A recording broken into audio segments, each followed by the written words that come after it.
Alti Fox was driving down I-57 when he noticed the driver of a white car driving erratically, swerving back and forth and struggling to maintain his lane. He also kept varying his speed anywhere from 40 to 80 miles per hour. Suspecting the guy was intoxicated, Alti Fox got on the phone with the state police. Watch what happened after they both took the exit to I-74.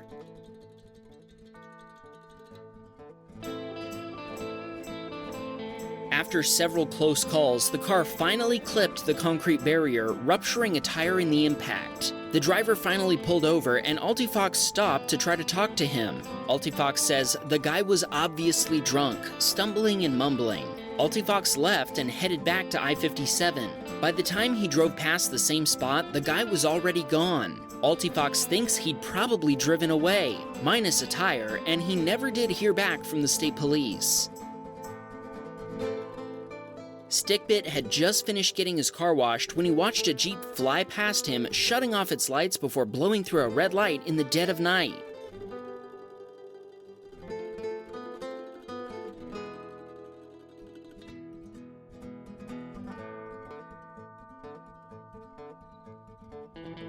No sooner had the Jeep disappeared than a police SUV followed, lights and siren active.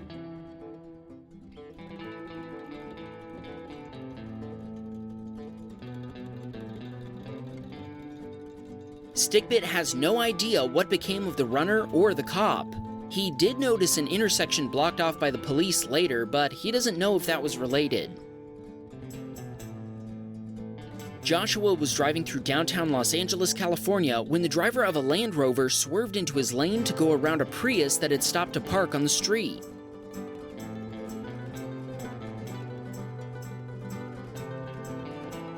With nowhere for Joshua to go, the Land Rover clipped his Nissan Pathfinder. The Prius driver then took off, leaving the driver of the Land Rover to deal with the situation. They exchanged information, and on the way home, the Pathfinder's wheel made a loud screeching sound as it drove. The impact had caused damage that left the wheel misaligned, as you can see in this video. In the end, major repairs were needed as the steering wheel had to be turned sharply just to get the car to drive straight. A month later, his family finally has their car back, but the insurance claim is still being argued over.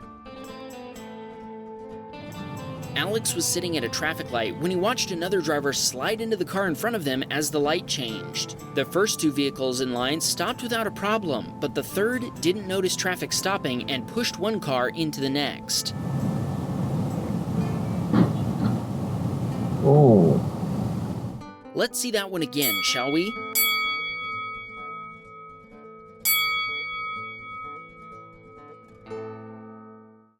Scott says he witnessed the perfect mashup of Honda Bump and Florida Man. He was driving down State Road 436 when he watched a Honda Civic smash into a curb.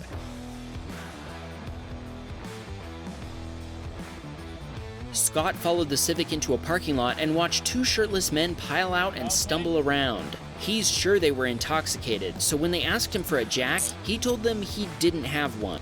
He's pretty sure his pickup truck jack wouldn't have fit under their car, but really, he didn't want to do anything to help them get back on the road. Instead, he figured the best course of action was to leave right away.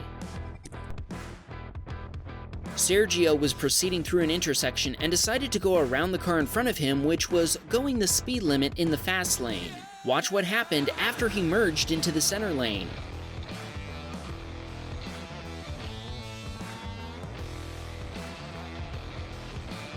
Another driver started merging into Sergio's lane. Sergio's friend alerted him, and he immediately hit the brakes, coming within inches of trading paint with the Volkswagen Beetle next to him. It's a good thing he slowed down, too. In his hurry to speed past traffic, he nearly missed his turn. They were both very relieved, as Sergio is only 18 years old and has never experienced a close call like this. It's his belief that both he and the driver of the white car share fault. He's just thankful he was able to avoid an accident, especially since his brakes are very squeaky and need to be replaced. Here comes another close call. Dave was driving down Highway 99 when the driver of a Jeep nearly hit him head-on.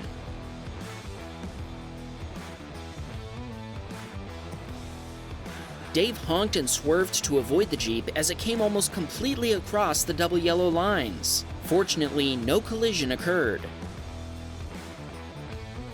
I guess close calls happen all over the map. Fod experienced this one in Dubai. It seems the driver of the Nissan Patrol figured it was fine to turn left from the straight-only lane, cutting across Fod's lane in the process. He sent this video to the police and, wouldn't you know it, he still hasn't heard anything back. Katie was a mile from home after driving for 3 hours. When she entered the turn lane at an intersection, she was shocked to be nose-to-nose with a Nissan coming the wrong way.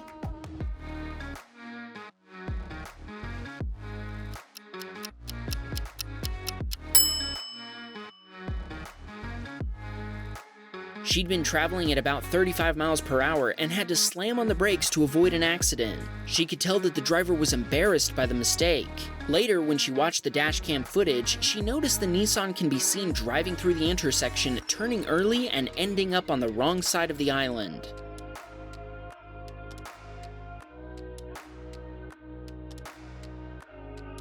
George was headed home from church and was waiting at a red light. When the light turned green, a bicyclist riding by hit his handlebars on a gate, sending himself over the handlebars and his bike into the street.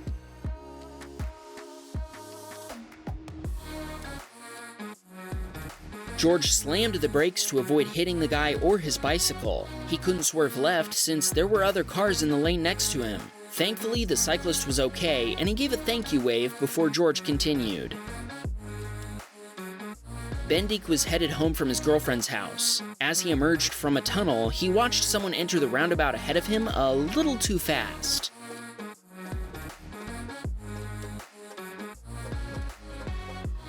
The car hit the curb of the roundabout before ricocheting into the guardrail, spraying snow everywhere.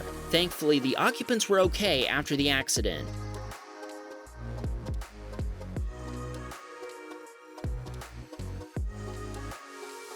Carlos sent us this close call from Chile. He was headed down the road when he came across not one, but two drivers overtaking a truck up a hill.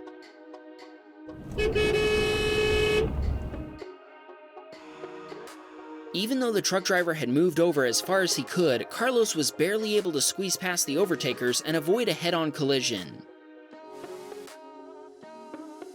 He also sent us this video from when he was approaching a toll station and nearly caused an accident himself.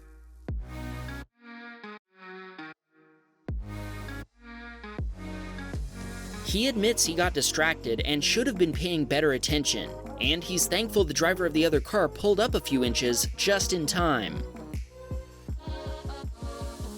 Snowy sent us two clips. In the first one, she was driving across Poland when the driver of a Porsche decided it would be better to nearly stop on an 85-mile-per-hour highway than it would be to miss his exit.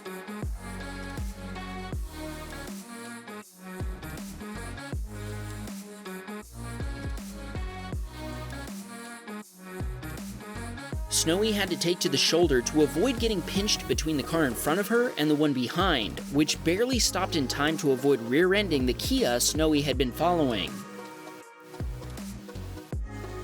In the next one, she'd been stuck with a friend and her boyfriend in a traffic jam for half an hour. When she finally saw what had caused it, the scene left her with more questions than answers.